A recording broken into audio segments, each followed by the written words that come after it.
Hey guys, CP here from Team Triple Drive, and today I'm coming to you with deck profile for my Blue Waves. I finally managed to get in the final pieces for it to color deck complete, or at least a version of it complete. There is still a version which I prefer, which I'm sort of getting the rest in now, or trying to at least. And I do think it's a bit better, but this is quite good as well. So I'm going to go through with the deck profile. Finally got Aqua's back. If you watch one of our first videos, I think it's the second video, it's a Thalos deck profile, and that was one of my favorite decks of all time, and it was the first deck I've ever regretted trading away. So that's why I decided to make Blue Wave, because I love Aquaforce. Aquaforce is just so good and so fun for me. And yeah, finally can bring you a finished version of the deck that's really playable and really good. So without further ado, let's start with 4 Anger Balls. Anger Ball is brilliant. Not only is it Gen Break 2 basically a mini Lambros, but its on-stride ability is also a mini Lambros. It is literally a mini Lambros in both regards. So yeah, what's not to love about it? It's just brilliant. It enables your Tetra Boil on its own. It's amazing Gem Break 2. That ends a Blue Wave. So, you know. Then we play 3 Tetra Drive Dragons. I only have 3, so I made the rest of the build around having 3. But it's fine. Most of the time, I don't want to see him anyway.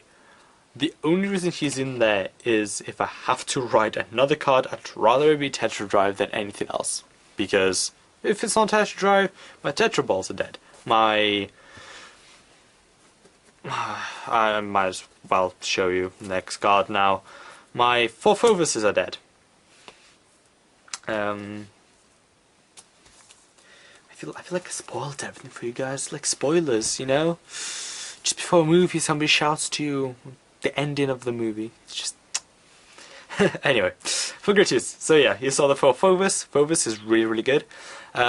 You only need him. Have Anger Boil as your Vanguard and Strive with Tetra Ball to be able to down with Tetra Ball. He's just so good. Just an absolutely insane card. Next, we play the MVP of all Aquaforce decks, the true avatar, as card protagonists would probably say. 4 Tidal Assaults.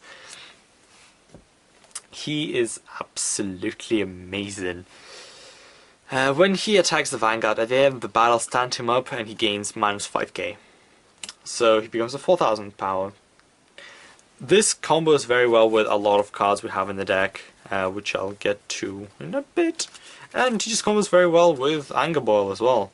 You know, brilliant. You attack the rear guards with him boosted. His effect doesn't go off, you stand him with the Anger Boil skill. And you laugh because you have now 2 swings with this guy. It's great. Next. Next is a little area that, like, you can debate what you want to play.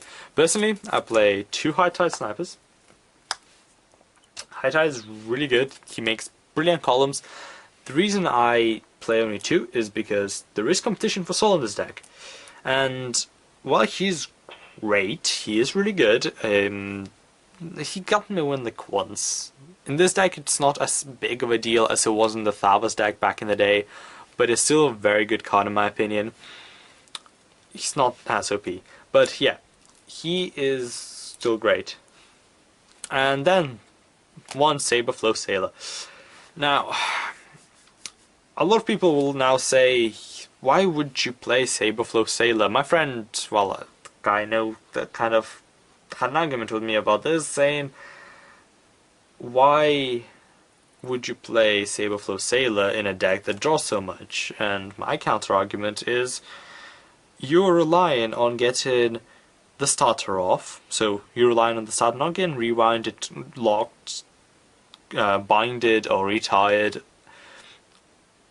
and getting at least 2 crits in order to be the strong draw deck.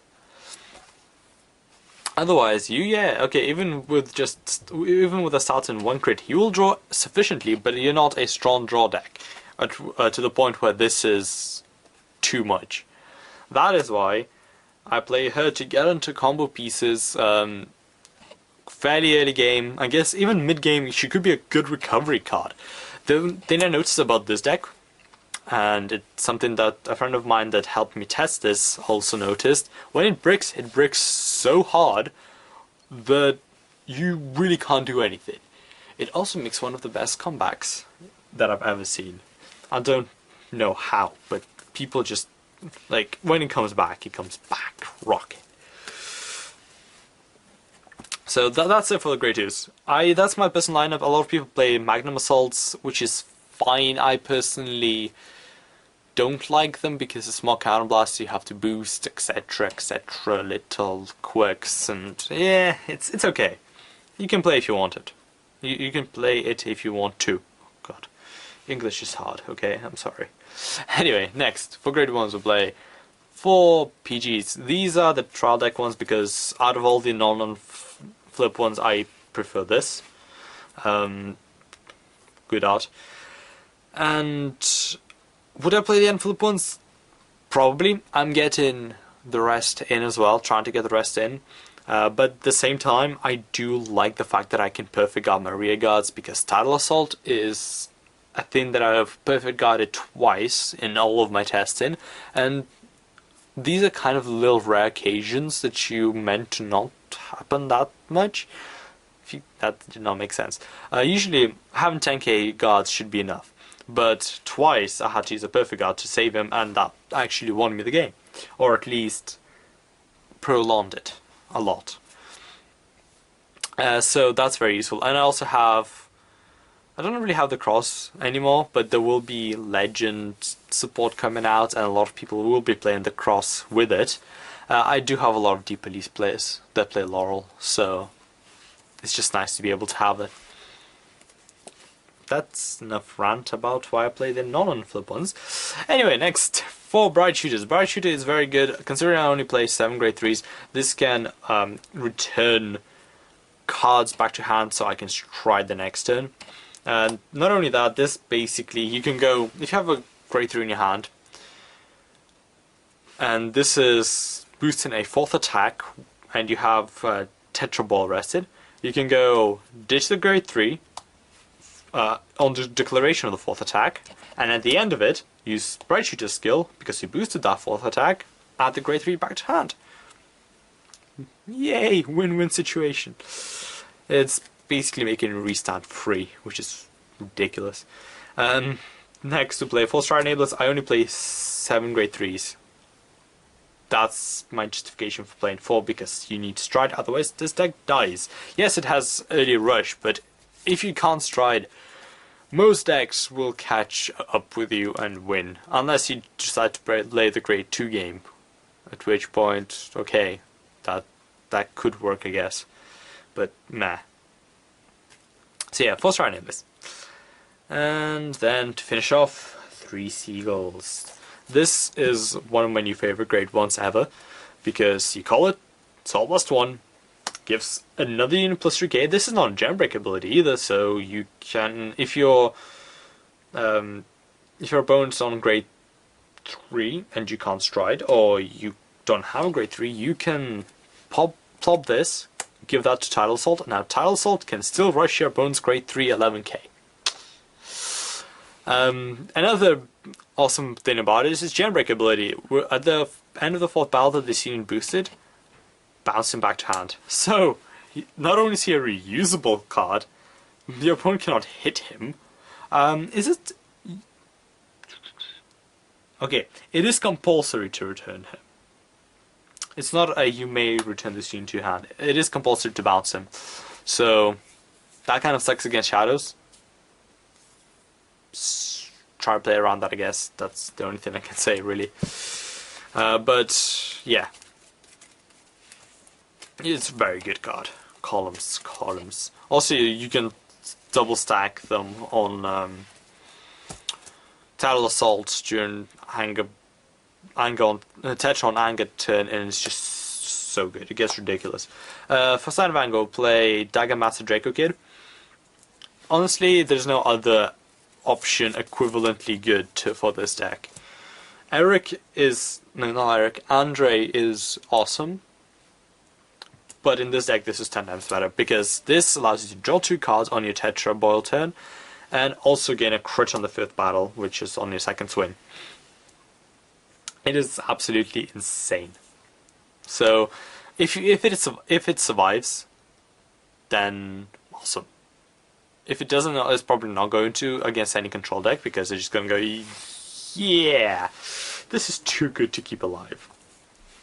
But if it does survive, awesome. You're gonna like getting pluses.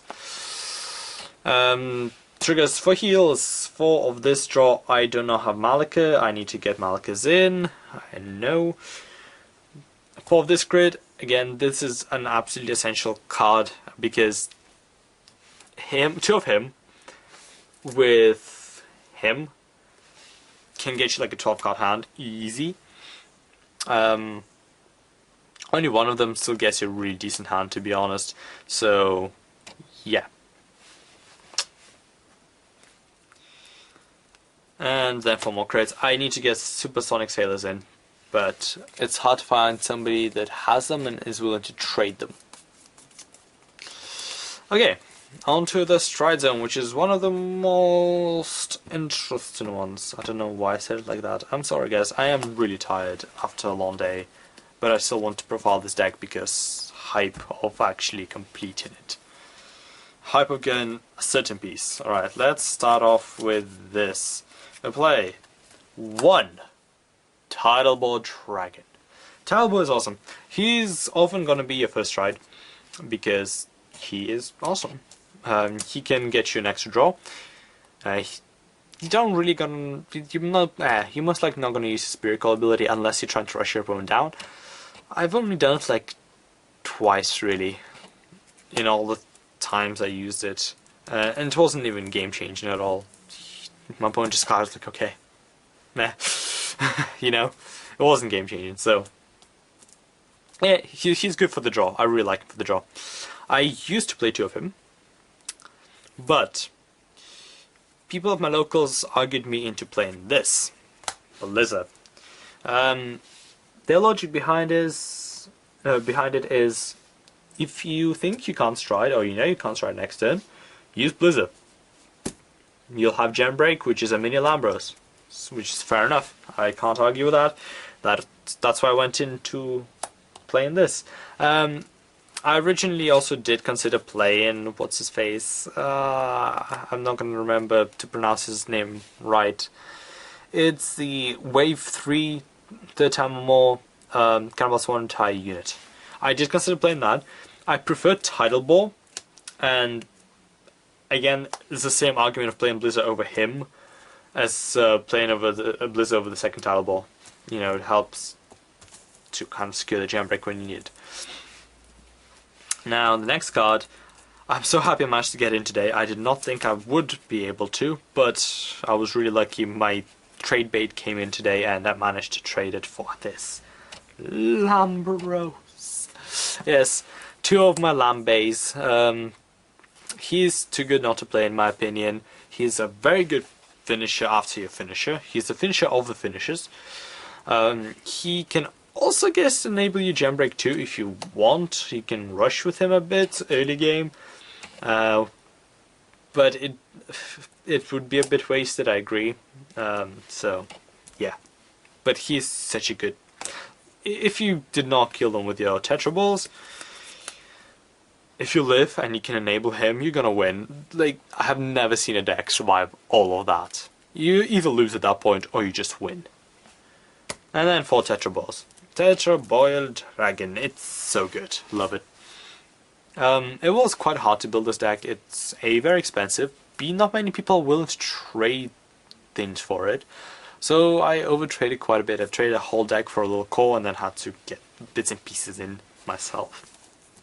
There are a few changes that I'm going to make to the final build, and it's going to probably take a while because there's a lot of little things that are hard to get that I need to get. So once I got that done, I will profile the updated version. I'm hopefully going to get some games in with this because it's fun to play. And yeah, until then guys, I will see you in the next video. Bye bye.